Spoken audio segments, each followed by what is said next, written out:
Hello အားလုံးပဲမင်္ဂလာပါရှင်ဒီနေ့မှတ်ပေးကြော်အားထပ်ကြော်ဖြစ်တယ်ပေါ့နော်ဒါပေမဲ့ဒီနေ့စုစုလဲငပြောတီဖောက်တဲ့နေရာမှာငပြောတီနည်းနည်းလေးများတော့နေနေညိုသွားတယ်ပေါ့နော်ဒါပေမဲ့ဒါကမှတ်ပေးအစိတ်တောင်ကြော်ထားတာမှတ်ပေးအစိတ်တောင်ငပြောတီရတယ်တကယ်နော်တော့ထည့်လိုက်တာဒါပေမဲ့ငပြောတီကအရန်ကြီးတယ်မှဲ့လဲပေါ့နော်အရန်လေးကြီးတော့ကြတော့နည်းများသွားသလိုဖြစ်သွားပါတော့တကယ်ကြတော့ငပြောတီကအစိတ်သားဆိုရင်ငပြောတီရှိတာရဲ့၄ပုံတစ်ပုံလောက်ပဲထည့်ရအဆင်ပြေပါတယ်ခန်းညင်တီကတော့နှလုံးလောက်ထည့်လို့အဆင်ပြေတယ်ခန်းညင်တီကတော့ခန်းညင်တီကြီးကြီးလေးတစ်လုံးနဲ့ထည့်ပေါက်တယ်ပေါ့နော်ခန်းညင်တီကအယောင်လေးပို့လာသလိုမှတ်ပေးကိုလည်းစားလို့ကောင်းတယ်တစ်မျိုးလေးစားလို့ကောင်းတယ်စိတ်နာလည်းမဟုတ်ဘဲနဲ့တစ်မျိုးစားကောင်းတယ်ပေါ့နော်TikTok မှာရောဒီ Facebook က page မှာရောပေါ့နော်မပေးကြတော့လာမေးပါတယ်ဘာလဲဆိုတော့မပေးကအရန်မဲသွားတယ်လို့ခါသွားတယ်လို့ပေါ့နော်အဲ့ဒီမေးတဲ့ကိစ္စလေးတကယ်တော့မပေးကလက်မပေါ်မှာဘူးအချိန်ပေးရတာပါလောက်ရတာလည်းအရန်မခက်ဘူးအချိန်ပေးရတာဒါပေမဲ့နောက်ပြလည်းစိတ်မလောဘူးရယ်ပေါဝင်ပစ္စည်းကိုအလွန်ကြုံမထည့်ဘူးပေါ့နော်မပေးကိုတကယ်ဆိုရင်အဲ့ကိုကကြော်တော့မယ်ဆိုရင်ညနေမှဆင်ထားလို့ရတယ်ပဲအစီလိုက်ပေါ့နော်မပေးအသက်အစီကိုအနည်းဆုံး10နာရီလောက်ဆင်ပေးရပဲဖြစ်အဲ့ဒါပိုပြီးအဆင်ပြေမယ်နော်မပေးကိုအဲ့လိုမျိုးဒါမှမဟုတ်တညပေါ့ဒါမှမဟုတ်ရင်6နာရီနဲ့10နာရီကြာဆင်ပေးပြီးရင်မပေးကိုစိတ်ပြီးပြီဆိုရင်မပေးကိုတန့်ထပ်ဆေးပြီးစစ်ထားပြီးရင်ဒီကိုကတိတ်ဆက်ကတော့ကိုမှရှိတဲ့ဟာနဲ့အဆင်ပြေလို့ကြိတ်လို့ရပါတယ်ပြီးတော့တိတ်ဆက်ကလည်းအဆင်ပြေတာနဲ့ကြိတ်လို့ရတယ်ပေါ့နော်လက်ဆွဲမီးမလောက်လက်ဆွဲဆက်နဲ့ရှင်နေရတယ်ထောင်းတာတော့မပေးအဆင်မပြေနိုင်ဘူးဘာလို့လဲဆိုတော့ပိုတိုင်းထောင်းတော့လည်းမပေးတော်တော်ကြီးကိုမကြည့်ဘူးလုံးဝကိုလေမပေးကဘလုံးမကိုအဆင်မပြေဘူးဘလို့ထောင်းကြားလာမပေးကဘလို့လုံးစီးလာလို့ထွဲလာလို့မပေးကလုံးဝအိမ်ကကိုငရုပ်စုံနဲ့အိမ်3ငရုပ်စုံနဲ့ထောင်းတာအဆင်မပြေဘူးပေါ့နော်အဲကြောင့်တိတ်ဆက်နဲ့ပဲသုံးပါလို့အကြံပြုချင်တယ်နောက်ပြီးတော့မပေးနဲ့တော့မယ်ဆိုရင်အဓိကအဲ့လိုကြိတ်တဲ့ခါကျရင်ရေလေးထည့်ပြီးကြိတ်တာပေါ့နော်ရေလေးနဲ့ထည့်ပြီးကြိတ်ရပါတယ်ကြိတ်ပြီးရင်စမ်းမုတ်တွေပိုင်းမထည့်ရပါဘူးနော်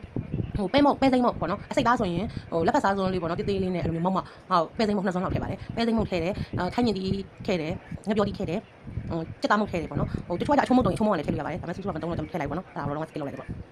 နောက်ပြီးတော့ဘာထက်သေးလဲဆိုတော့မုတ်ပေါက်ပေါင်တာပေါ့နော်အဓိကအဲ့ဒါပေါ့ဆိုတာနဲ့ပေါင်တဲ့ကိစ္စပေါ့နော်ဒီရွာဘက်တွေနယ်ဘက်တွေမှာအများအားဖြင့်ဆော်တာပဲရှိတာမုတ်ပေါက်ဆော်တာပဲရှိတာမုတ်ပေါက်ဆော်တာကလေစုလေအရင်ကပလတာတွေပဲလုပ်နေပြီဆိုရင်ထက်တရကုတ်ပါတာကိုအဲ့လိုမျိုးလှုပ်စားတော့အဲ့ဆော်တာများသွားတအားတော့မများဘူးနည်းနည်းလေးပဲပေါ့နော်ဂျုံနေထားပါမူဒီနည်းနည်းလေးထည့်လိုက်တာပို့သွားတယ်ထင်တာခါတယ်တက်တယ်အဆင်မပြေဘူးဆော်တာထည့်တဲ့မုတ်နေမှတည်းအရင်မုတ်နေလုံးဝအဆင်မပြေတော့ကြတော့ဒီအဲ့ရစပြောပေါ့နော်စတီမတ်ကနေမုတ်ပေါက်ပေါင်တာကောင်းတာလေးဝင်လိုက်တယ်မုတ်ပေါက်ပေါင်တာကိုအဲ့လိုဇိုးပြားလေးနဲ့နည်းနည်းလေးပဲဒီအစိတ်သားဆိုနည်းနည်းလေးပဲထည့်ပြီးတော့မုတ်ဖောက်ပါတယ်အဓိကပေါ့နော်ပေါင်နာဆိုရင်လည်းအများကြီးထည့်ကြမှာလို့နည်းနည်းလေးပဲဘာလို့ဆိုတော့ပွားသေး yeast အနေနဲ့သုံးတာပေါ့တကယ်လို့ yeast ရှိတယ်ဆိုရင် yeast နည်းနည်းထည့်လို့ရပါဘူးအမေဆိုတော့တစ်ခါမှ yeast မသုံးဘူးပေါ့အဲ့လိုမျိုးမုတ်တဲ့နေရာမှာစီပဲစီလည်းထည့်ပါနော်ပဲစီထည့်ရင်မုတ်ဒီမပြတ်သွားဘူးမုတ်လုံးရမုတ်ပေါ့နော်အခုမုတ်ကအလုံးလေးတွေပဲလို့အကွန်းပဲလို့တော့ပဲစီထည့်ထိုင်မုတ်ကပြတ်မသွားဘူးဖွာထွက်တာတွေပါလုံးဝမဖြစ်ဘူးစက်သားပေါက်ဆုပ်ကြော်လုံးကလည်းအဲ့လိုပဲဆိုတော့တော်တော်များများမှာအဲ့လိုမျိုးပေါ့နော်ပဲစီထည့်ပြီးနှက်တယ်ပဲစီထည့်နှက်တာပို့ပြီးတော့အဆင်ပြေပါတယ်ပဲစီထည့်နှက်ပါလို့အကြံပြုချင်တယ်ပေါ့နော်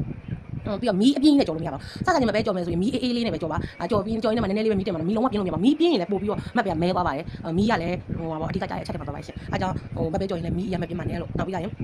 ်ရတာတော့ကိုစိတ်ကြိတ်ပေါ့နော်ကိုကဘောတော့နည်းနည်းလေးလေးတာကြရင်နည်းနည်းလေးထဲပေါ့နော်အရင်လေးတာမကြမပဲကတော့နည်းနည်းအချိုးပဲအစိမ့်ဘက်ကိုသွားလာဆိုအချိုးဘောကလည်းကိုစိတ်ကြိုက်ထဲလို့ရတယ်ပေါ့ပြီးရင်အကြော်တွေကလေလူရဲ့ကြမ်းပိုင်းနဲ့အကြော်ဒီလုံးဝမတည့်ဘူးပေါ့အကြော်မတည့်တော့ကြတော့ဒီအချင်းကြီးနဲ့အကြော်စားတာပို့ပြီးတော့အစိမ့်ပြီးတော့ဒီလိုအချင်းကြီးပေါ့နော်ဆူဆိုတာအချင်းကြီးက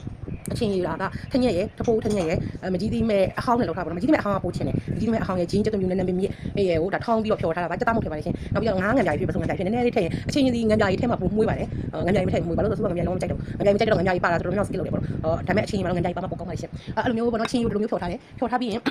အချင်းကြီးကိုလည်းမှာဒီအရွက်ပလက်တွေလူစုနေညမှာဆိုရင်ဒီလိုအရွက်ချင်းထဲမှာလိုအရွက်တွေအများကြီးပါပါဒါဆိုရင်ကော်ပီတော့နန်းပူစီနန်းရှောက်ရွက်လည်းဒီနေ့ရှောက်ရွက်မရှိတော့ရှောက်ရွက်လည်းထည့်လို့ရတယ်ပေါ့နော်ရှောက်ရွက်ကလေးရောထည့်တယ်ပေါ့အဲ့လိုမျိုးအကြော်နဲ့အချင်းကြီးရဲ့ဒီအရွက်တွေရောပြီးတော့စားတာကျမ်းမိုင်းနဲ့လည်းညီညွတ်ပြီးတော့လူနဲ့လည်းတဲ့တယ်ပေါ့မိမိကဒီလိုအကြော်ရုပ်ကြိုက်တယ်ဆိုရင်ဒီလိုအချင်းကြီးကောင်းကောင်းလေးကိုဖြောပြီးတော့ရွက်ပလက်အစုံနဲ့ပေါ့နော်အဲ့လိုမျိုးလေးစားပါလို့ကြံပြချင်ပါတယ်အားလုံးပဲကျေးဇူးတင်ပါတယ်တကယ်လို့သိချင်တာရှိတယ်ဆိုရင်ဆူရဲ့ TikTok ချက်ပေါက်ကနေရောpage ချက်ပေါက်ကနေရောလာပြီးတော့မေးလို့ရပါတယ် personal အကောင့်ကတစ်ခါလေးပေါ့နော်မတုံးဖြစ်တဲ့ခါလေးရှိပါတယ်အားကြောင့်တစ်ခါလေး personal ချက်ပေါက်ကပြောထားလို့ reply မပြန်ဘူးပေါ့နော်ပြ reply မဖြစ်ဘူးဆိုရင်လည်း